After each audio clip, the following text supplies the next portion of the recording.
Hello there, family. How are you? I am Helen Sadler, your destiny helper. I am glad to be coming to you once again. I want to thank all of you for the emails that you're getting. That's so encouragement, and it just keep encouraging me to know that these videos are helping you and really blessing you and growing you intellectually and taking away some of the ailments, some of the questions that you have are finally being answered.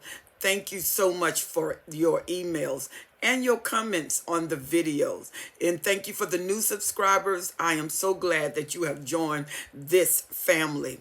And those of you who have not subscribed to my YouTube channel, just subscribe to my YouTube channel and push that bell. And every time I come on, upload new content or have a conference or any kind of specialties, you will be the first one to be notified. I want you to know that I appreciate you and value so much. I come on every Thursday right after our Bible class around 10 o'clock Pacific Standard Time.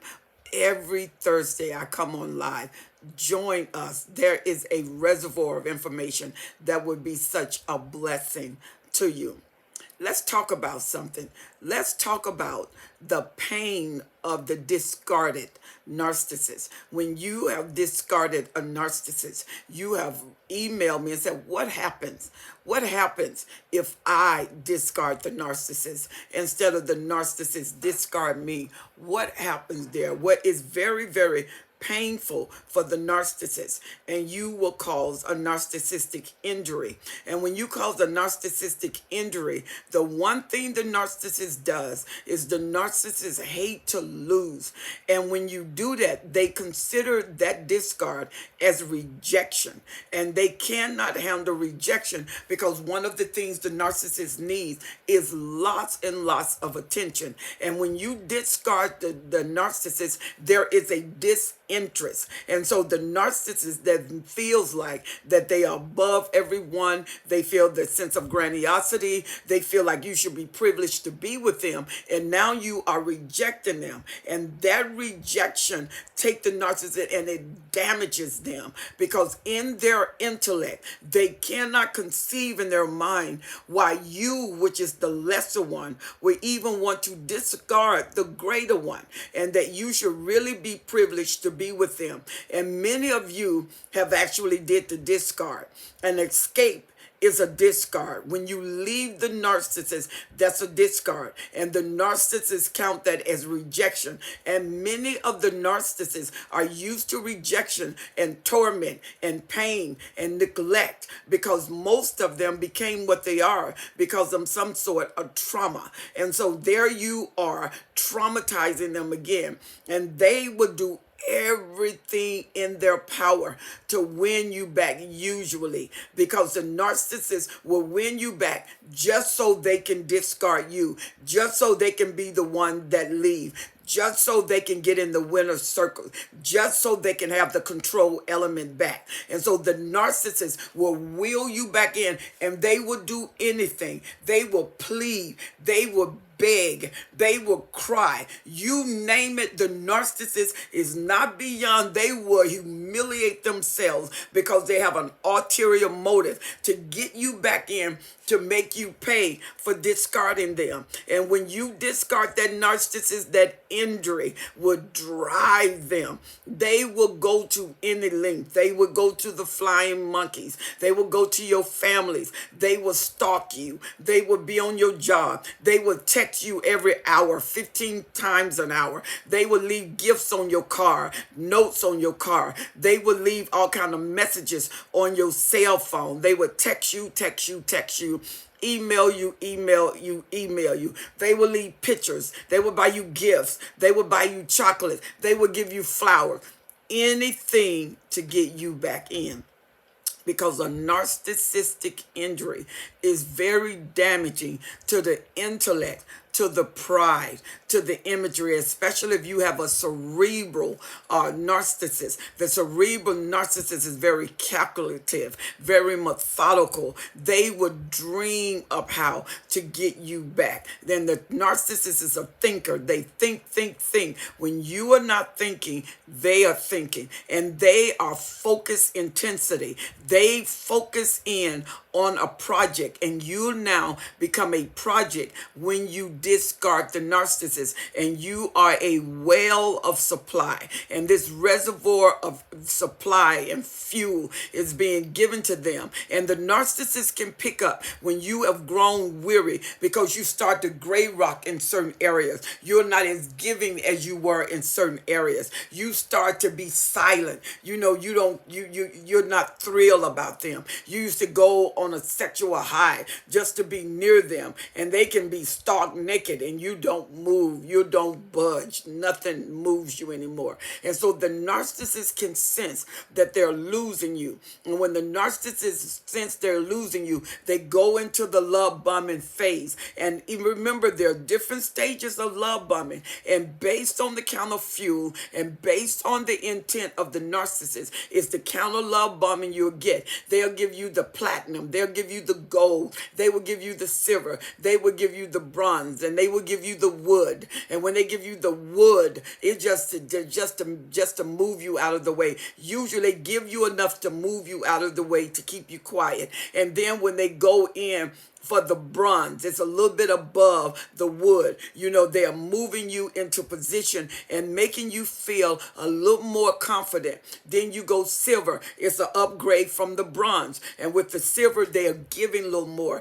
Give you little gifts, little trinkets. Then you get the gold. And the gold, they are just lavishing you. The platinum, they are lavishing you. And one thing about it, based on the economy of the narcissist, is the gifts that they give. If they are very wealthy, it's easy for them to pull up a car and they'll give you the car, but it's not in your name. And when it's not in your name, they make sure you get the car just for image purpose, so you can tell that they're really getting serious. A narcissist will even agree to go to counseling when they know you're going to discard them, and they will go to counseling, but they have no intent to change. They would do anything to change your mind, but they don't want to change their life, because the narcissists feel like it's your fault. The narcissists don't feel like anything is wrong with them. The narcissists feel like if anything needs to be changed, it's you. Why do you change perfection? How can you change when you got the best? You should be privileged that you are even with the narcissist. This is what the narcissists think. And so the narcissist will go to extremities. If you want to go through a theatrical play, they are going to take you to the height of theatrics, because the narcissist will cry and cry and cry and beg and plead and go to the counseling session. And if they know, because they're sensing now that you are changing and you're getting a level of confidence and that you're starting to let your guards down, and then they get in there, and whatever the therapist say, the narcissist agrees with them until they feel like they have willed you back in. Now you go to therapy and the narcissist says it's all your fault. Now you go to therapy and the narcissist say, I don't see where I did that. Are you sure that I did that? When did I do that? No, I don't think so. Remember, you did that. I was the one who told you. Then they start gaslighting you. And then you fall back into the trap, because one thing about the narcissist, if they're able to pull you back in, that's just not a grip in an event. There's a grip in your emotions. They pull your emotions back in. And remember, because you already love the narcissist, you're already addicted to the narcissist, that dopamine working in your body, and that dopamine making you feel addicted, making you feel that love, making you feel that commitment, where that dopamine start arousing as they love bomb you and they start crying and loving you.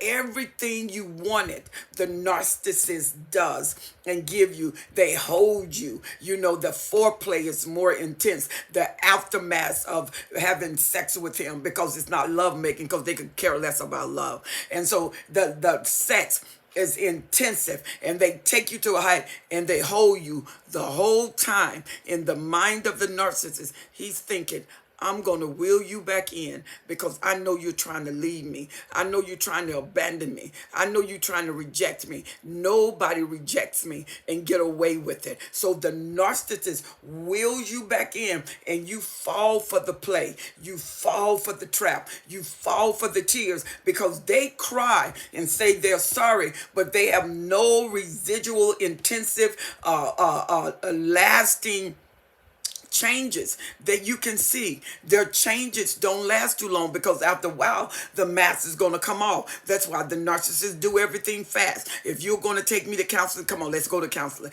Let's go and get it over with. Why? Because the narcissists know that their mask is going to fall off. The one thing the narcissist does, the narcissist can have guilt, the narcissist can feel emotions, the narcissist can know that they're doing wrong. They're not going to change their pattern, but they know they do wrong. And most narcissists live with a guilty conscience, knowing that they've hurt, knowing that they wounded. If they didn't, why would the narcissist go into the role playing mode to win you back? And when they win you back, you notice that you go through more hell than you ever went through the first time. The narcissist, and once they will you back in, everything changed. The narcissist calls you and tell you, you know, you thought you were leaving me. I thought I could do this, but I can't do this because I sense your hatred for me. I sense you don't even want to be with me. I give you everything. I've cried, I've labored, and you're thinking, what? I thought we made up. I thought it was over. What are you talking about? I'm not leaving. I don't have the grudge. I thought you said that we could work this out. And the narcissist said, you don't want to work this out. I'm trying everything I can. You wonder, where all this coming from? And then you are reflecting back in your mind. You can even find the connections where they should even be saying that. But the narcissist was not saying that to win you back, to love you. The narcissist was saying that because the narcissist does not lose. The narcissist refuse to take failure. The narcissist think you are below them, and how dare you even think that you're going to discard them. How dare you think that you're going to abandon them? And abandon a narcissist is like taking a child that's never been away from their parents and leaving them in the midst of the desert alone at night. And they are screaming and they are hollering because they want to feel that closeness, that love, because narcissists need of copious amount of attention. They need more attention than a child needs. That's why sometimes being with a narcissist is like being with a child. It doesn't matter how intellectual they are. They come with these immature attitudes, immature behavior morals, and this copious amount of need. And then they require what beyond what you are willing to give. And that's why you feel drained, because the narcissist drain you. So when you try to discard a narcissist and they pick up that you want to leave, all hell break loose. The love bombing start. And see, the thing about it, they'll love bomb you, then torture you. Love bomb you, then torture you. And if they can't get that confusion, that line of confusion through that trauma bonding, then what they do is go to pity, pity, pity, pity, pity. Because the narcissists use these words so loosely. I love you. When you see those words, you just melt. When you're looking in the eyes of someone that seems so perfect, when you're looking in the eyes of how could they been so long out of my life, I finally met the one. Remember the Matrix?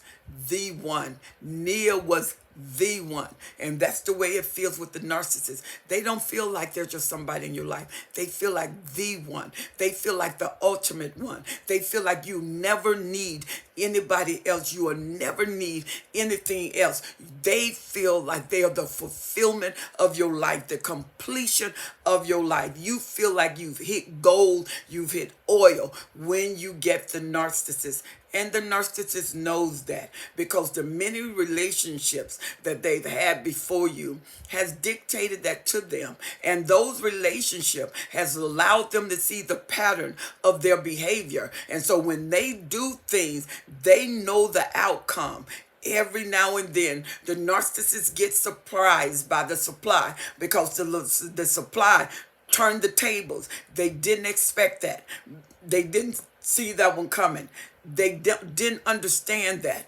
And so they're trying to now figure out this was not in their files. This was not in their experience. And the stronger you are with the narcissist, the sooner the narcissist want to discard you if they can't break you down. And the narcissist will break down your strength. And when you seem like you're stronger than the narcissist, you don't have to worry about injuring the narcissist. The narcissist is going to discard you, but they have to discard you where the things are open. There is no closure. The narcissists know that when someone really cares for you and you discard them with no closure, that can go with them for years. That can affect every other relationship. They can't even have a relationship. Why? Because they have you, what you did to them in their heart. Narcissists are smart, but so is supply. And when that supply discard that narcissist and that abandonment issue come, those rejection issues come, and it comes to the forefront, and you're making the narcissist deal with all of those black holes that are in their lives and in their mind. You're making them go to the realm of intensity to try to figure out what to do next. And some narcissists have actually lost the supply, that no matter what they did, they could not pull that supply in, and they were wounded. A wounded narcissist is hell to the next supply. And I mean, they are just like a laughing hyena or a joker. They come in, and usually when a wounded narcissist, I mean, the love bombing goes to the height for the next supply. And they are thinking about the supply they're getting, but they're thinking about the revenge they want to get. And if they can't get revenge to that supply, that new supply has hell to pay, because the love bombing going to be at the height, because the turmoil and the torture going to be at the height, because in the mind of the narcissist, nobody ever do this to me, and they make you pay. So not only are you paying for being with someone with MPD, period, which is going to cause turmoil in your life, but you are paying for the last experience, because the narcissist did not get a chance to discard their supply. The supply discarded the narcissist. So not every supply get discarded. Not every supply gets left. Not every supply end up holding the bag. Sometimes it's the narcissist in their brilliance, in their completion, and in their perfection get blown apart by a supply that outsmarts them. You can do it. ICDT. I can do this. I can be smart. I can be wild with all kind of ideologies of freedom and understanding. I can grow beyond any bondage and any chain. Sometimes just enough time could help me make up my mind. I'm telling you, when you discard the narcissist, it is a tremendous narcissistic injury. And they are rejected, and they feel abandoned, and it is not in their best interest. And when you leave, don't look back. Forward is your mission, and gain is your gain. You will extend yourself beyond the pain. You would extend yourself beyond the hurt, beyond the torment. When you discard a narcissist, yep, you have injured her or him. And it is a serious narcissistic injury. Tell me what you think about this video. Leave your remarks down in the reply and where the comments are. I would love to hear what you have to say. Write me, because some of you have actually experienced this. Some of you are walking this journey right now, and some of you just came through the journey. You discarded the narcissist, and you said, I discarded them, but I'm not sure it's the right thing. We can talk about that in another video. Go look at the videos about the narcissist. When you ruminate about the narcissist, how can you keep control and not go back? Because going back to what you left is the worst thing. It's worse than ever being there in the torment in the first place. So discarding the narcissist, it happens. Discarding him or her, and they feel rejected and abandoned, oh yes, it happens. And guess what, Supply? You are smarter than what anybody think. Sometimes the narcissists don't have the last word. Please write me at destinyhepper12s at gmail.com. destinyhepper12s at gmail.com. Let me know what you think about the video. Leave your comments in the bottom of the video. I would love to read them. And those of you who have not joined our family by subscribing to my channel, come on, subscribe to this channel. Push that bell and you will get alerts every time I come on. It is an honor and a privilege to come before you every single time. And I'm telling you, you are a winner no matter what it feels like. Know that the narcissist is not the only one that discard. Sometimes it's in the hands of the supply. I will see you on the next video. I am Helen Sadler, your Destiny Helper. God bless.